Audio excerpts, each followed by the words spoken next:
Axtarib rizqi halalim her yerlerden ben garip. Yoksuzluq elinden hemişe sergerdan ben garip.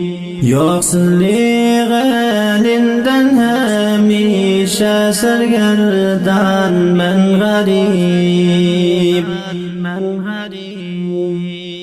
Yoktur hemde muhamrazım bu gurbatta yekemen. Nailacuna tavan galip gussalar çekemen. Gahida galyon ayrili vakli serden ben garip. Yoksuzluq elinden hemişe sergerdan ben garip. Çetlep durup marekede goşili bilmen sana. Haber atip hal ahval sorab kimse gelmez yana. Kemsini bu kemine dilim hamgerden ben garip.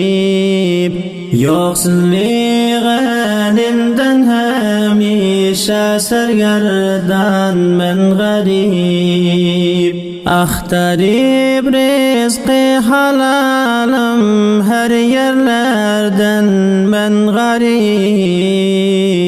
Yoksuzluq elinden hemişe sergerdan ben garip.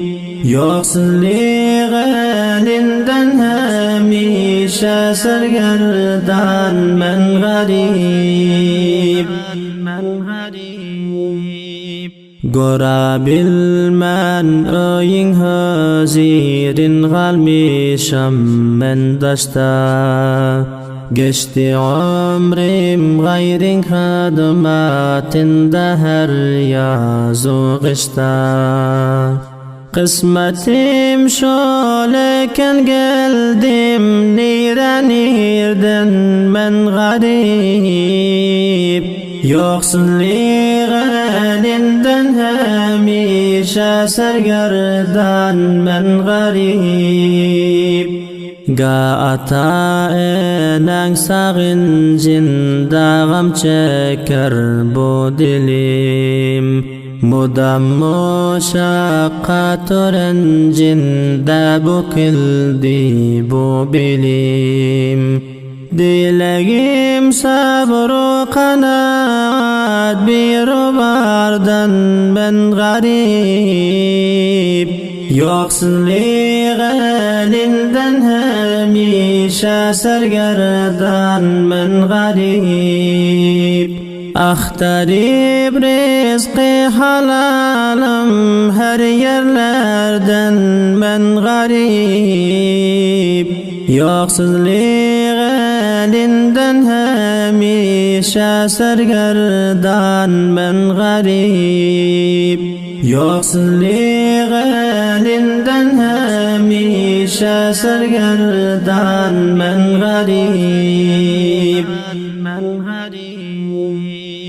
Gözlerim zardır aylar bari vatan toprağına. Bulbul menem şeyda baharda gül açan bağına. Mahrum galip hoş bular saçan gülzardan ben garip. Yoksuzluq elinden hemişe sergerdan ben garip. Muhammed Ömer Maktum diyer razi dilim şöyle. Muş'ir belki al kitap kalemini beyan eyle. Garibliğin elinden ayıra dost yardan ben garip. yo'qsizlik elinden hamisha sergardan men g'arib. Yo'qsizlik elinden hamisha sergardan men g'arib. Axtarib rizqi halalim her yerlerden men g'arib. Yo'qsizlik elinden hamisha sergardan men g'arib. Yo'qsizlik elinden hamisha sergardan men g'arib. Aziz hurmatli bu taranani dinləyuchi do'stlar, albatta bu taranani farmoyish berib vadir xastidan do'stlarimiz Burdiyan Ulusuvarlığının Çillik Yazxan qaryasından Ustad Ömer Maxtum ve onun şagirdleri Qurban Geldican Muradi ve Allah Berdican Muradi ve onun jigar go'shalari Muhammad Shavitjan Maxtum ve Muhammad Nazarjan Maxtum ve Shukurlajan Maxtum ve Muhammad Qasimjan Maxtum shularning darxastlarına taqdim bo'ldi. Shoir Mevlana Sahib Abul Ihsan Mushhir Balxi Sada Hafiz Raji Jawzani